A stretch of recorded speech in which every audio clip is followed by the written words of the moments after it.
কুয়েতে জাহাজ ডুবে নিখোঁজ মুর্শিদাবাদের যুবক। কুয়েতে জাহাজ ডুবে নিখোঁজ হলো মুর্শিদাবাদের এক যুবক। ইরানের সংবাদ সংস্থা ইরান নিউজ এজেন্সি সূত্রে খবর, গত 1 সেপ্টেম্বর ইরানের একটি পণ্যবাহী জাহাজ আরব আক্তার 1 কুয়েতে প্রবেশ করার আগে সমুদ্রে ডুবে যায়। সেই জাহাজে 3 জন ভারতীয় এবং 3 জন ইরানের নাবিক ছিল।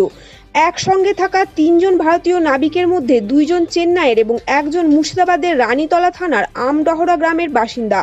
ওই যুবকের নাম অভিজিৎ সরকার, বয়স 28। পরিবার সূত্রে খবর, 27 মে বাড়ি থেকে শেষবার গিয়েছিল অভিজিৎ।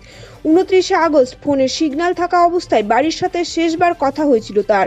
2 সেপ্টেম্বর কলকাতা থেকে অভিজিতের বাড়িতে ফোন করে জানানো হয় দুর্ঘটনার কথা। দেহ শনাক্ত করতে বাড়ি থেকে চেয়ে পাঠানো হয় ডিএনএর নমুনা। অভিজিতের মা জয়ন্তী সরকার বলেন, 6.5 বছর আগে বিয়ে হয়েছিল অভিজিতের। 5 বছরের এক কন্যা রয়েছে তার। দুর্ঘটনার খবর পৌঁছাতেই পরিবার জুড়ে নেমে এসেছে শোকের ছায়া। একাধিকবার কলকাতার অফিসে যোগাযোগ করেছে মা জয়ন্তী সরকার। ছেলের দেহ ফিরে পেতে মরিয়া যুবকের পরিবার।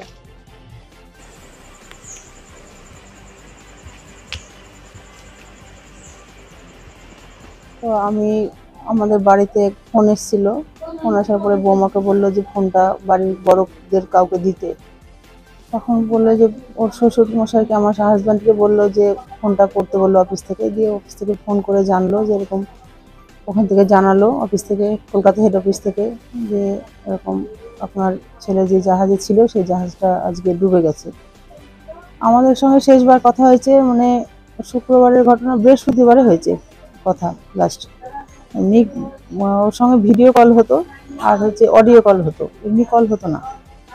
ভিডিও কলে বৌমার সঙ্গে কথা হয়েছে, আমার সঙ্গে অডিও কলে কথা হয়েছে। বৃহস্পতিবার লাস্ট কথা হয়েছে, তারপরে হয়নি। তখন আমাকে একটা মেসেজ পাঠিয়েছিল, মেসেজে বলছিল, মা তুমি ভালো থেকো, ওদেরকে দেখে রেখো।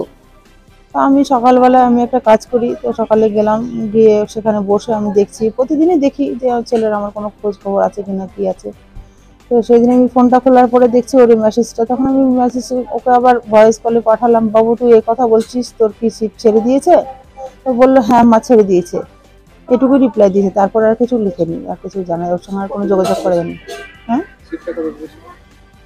শিপটা তখন ইরান থেকে ছেড়ে দিয়েছিল, কুয়েতে ঢোকার আগে হয়েছে এই ঘটনাটা। কথা হয়েছে, হ্যাঁ। যতদিন ও মানে যতক্ষণ ও নেটওয়ার্ক পায় ততক্ষণ ও কল করে, নেটওয়ার্ক না পেলে তখন আর কল করতে পারে না।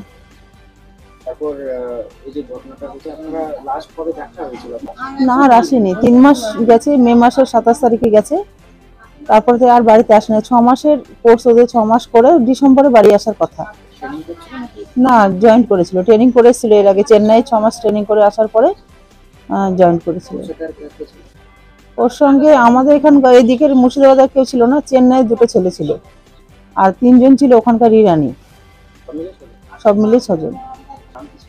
আমার ছেলের নাম অভিজিৎ সরকার। আমি সবার কাছে আবেদন করছি আমার ছেলে যেন সুস্থ হয়ে বাড়িতে ফিরে আসে।